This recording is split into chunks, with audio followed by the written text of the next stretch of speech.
এখন রমজান মাস চলছে। সরি? এই রমজান মাস চলছে, জি। তো এতে আপনি কি কিছু রোজাও রেখেছেন? জি। বেশ অনেকগুলোই রেখেছি, 2-4টে মিস হয়ে গেছে কারণ আমি আঘাত পেয়েছি। আমরা মানুষের রমজানে রোজা রাখার বদলে আত্মবিশ্লেষণ করা উচিত। তিনি আরও বলেছেন যে সরি, মানুষের কিসের বদলে আত্মবিশ্লেষণ করা উচিত? রমজানের রোজা রাখার বদলে। জানেন, এটা নিয়ে মন্তব্য করার আগে আমাকে আইনটা পড়তে হবে। জি, আমি মাটিল্ডা দায়াস, গোয়া থেকে এসেছি। এখন এখানে মুম্বাইয়ে কাজ করছি। গত কিছুদিন ধরে আমি গালফ দেশগুলোতে কাজ করে আসছি। তখন আমার খুব ভালো লাগতো যে রমজানের দিনগুলোতে সবাই রোজা রাখত। তখন ওখানে যে আরবরা ছিল তারা রোজা রাখত, ক্ষমা এবং মহানুভবতা প্রদর্শন করত ওরা। এছাড়াও অনেক ভালো ভালো কাজও করত। কিন্তু রমজানের পর যখন রোজা শেষ হতো, ঈদ চলে যাওয়ার পর তারা আবার সেই কাজগুলোই করত যেগুলো তারা রমজানের আগে করত। বোন, আপনি প্রশ্ন করলেন অনেক বছর গালফ দেশগুলোতে থেকেছেন, তখন রমজানের সময় খুব ভালো লাগতো। তখন দেখতেন মুসলিমরা অনেক দয়ালু, মেহেরবান, তারা ভালো কাজ করত, দান খয়রাত করত, মিলেমিশে থাকত। কিন্তু যখন রমজান মাস শেষ হয়ে যায় তখন তারা আবার এসব ভুলে যায়। এটা ঠিক না। কিন্তু মনে করেন যে ইসলাম সুন্দর ধর্ম।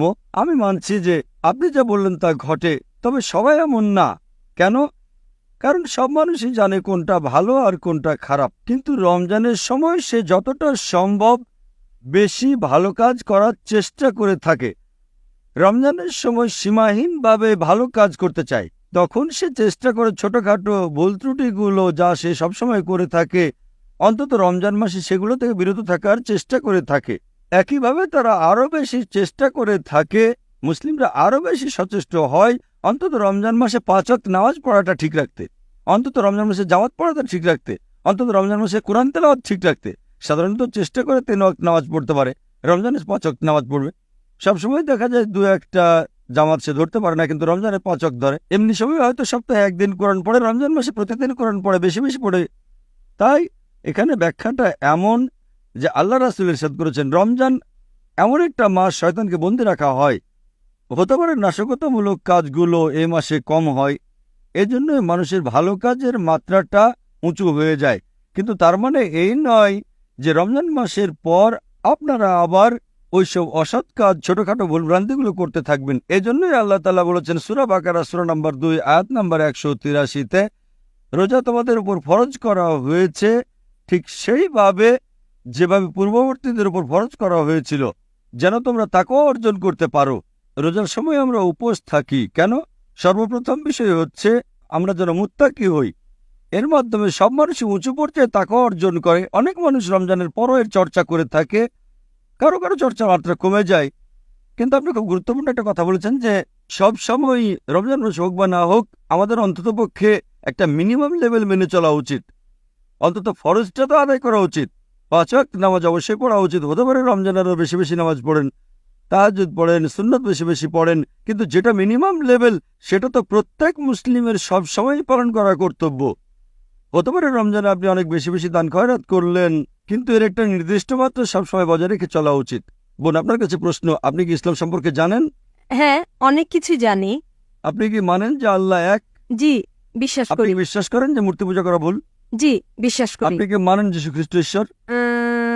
জি। আপনি বিশ্বাস করেন যীশু খ্রিস্ট ঈশ্বর? কারণ আমি তো খ্রিস্টান, আমি খ্রিস্টান হয়েই জন্মেছি, তাই আমাকে এটা মানতেই ঠিক হয়। আছে বোন, আপনি কি জানেন ইসলামই একমাত্র অখ্রিস্টান ধর্মবিশ্বাস যেখানে যীশুখ্রিস্টকে নবী হিসেবে বিশ্বাস করার কথা বলা হয়েছে। কোন মুসলিমই মুসলিম নয় যদি সে যীশুখ্রিস্টকে নবী হিসেবে না মানে। আমরা বিশ্বাস করি তিনি আল্লাহ প্রেরিত পয়গম্বর ছিলেন। আমরা বিশ্বাস করি তিনি মসিহ ছিলেন, অর্থাৎ খ্রিস্ট। আমরা বিশ্বাস করি তিনি অলৌকিকভাবে জন্ম নিয়েছেন কোনো পুরুষের অংশগ্রহণ ছাড়া, যেটা মডার্ন খ্রিস্টানরা এখন বিশ্বাস করে না। আমরা বিশ্বাস করি তিনি আল্লাহর নির্দেশে মৃতকে জীবন দান করেছেন। আমরা বিশ্বাস করি তিনি আল্লাহর নির্দেশে জন্মান্ধদের চোখে আলো দান করেছেন।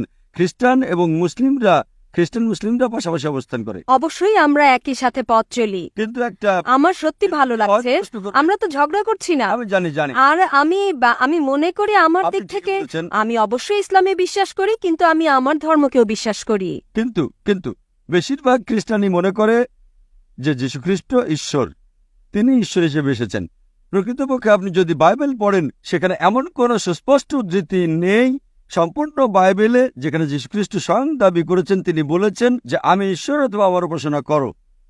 আমি এই কথাটা আবারও বলতে চাই, যদি আপনি বাইবেল পড়েন, যেটাকে আপনি সর্বশক্তিমান ঈশ্বরের বাণী বলে বিশ্বাস করেন, যদি আপনি বাইবেল পড়েন সেখানে এমন কোনো উদ্ধৃতি নেই সম্পূর্ণ বাইবেলে যেখানে যীশুখ্রিস্ট নিজেই দাবি করেছেন যে আমি ঈশ্বর অথবা আমার উপাসনা করো।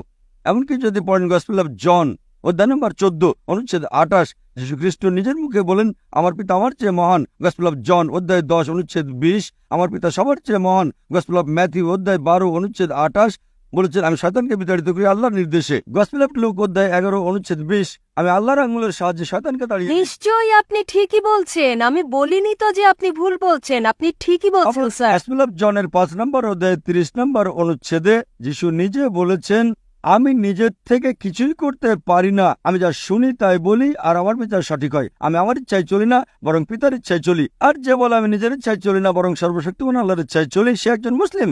তাহলে বাইবেল অনুযায়ী যীশুখ্রিস্ট নিজেই দাবি করেছেন যে তিনি মুসলিম। মুসলিম মানে যে নিজের ইচ্ছাকে আল্লাহ তাআলার কাছে সমর্পণ করে। যীশুখ্রিস্ট কখনোই দাবি করেননি যে তিনি ঈশ্বর ছিলেন, তিনি কখনোই বলেননি যে আমি খোদা। বোন, আপনি কি নবী মুহাম্মদ সাল্লাল্লাহু আলাইহি ওয়াসাল্লামকে আল্লাহর নবী মানেন? হ্যাঁ, আমি বিশ্বাস করি মুহাম্মদ সাল্লাল্লাহু আলাইহি ওয়াসাল্লাম খোদার প্রেরিত আপনি বার্তাবাহক। কি যীশুখ্রিস্টকে আল্লাহর রাসূল মানেন? বলার কিছু নেই। তাকে খোদা মানেন নাকি খোদার বার্তাবাহক মানেন? না, আমি জানি না। বোন, আপনার কাছে আমার অনুরোধ, আপনি আমার ভিডিও ক্যাসেটটা দেখবেন, ইসলাম ও খ্রিস্টান ধর্মের সাদৃশ্য, তাহলে বাইবেল সম্পর্কে অনেক কিছু জানতে পারবেন, কোরআন সম্পর্কেও জানবেন। আর আমি আল্লাহর কাছে দোয়া করব তিনি যেন আপনাকে পথ দেখান এবং হেদায়েত করেন। আপনি ইসলাম সম্পর্কে অনেক কিছু জানেন, আমি অনুরোধ করব আপনি খ্রিস্টান ধর্ম সম্পর্কে একটু ভাবেন। আশা করি আপনি সত্যটা জানবেন এবং সেদিন সর্বশক্তিমান আল্লাহকে ধন্যবাদ দিবেন সঠিক পথ দেখানোর জন্য। বোন, আপনাকে ধন্যবাদ। আপনাকেও।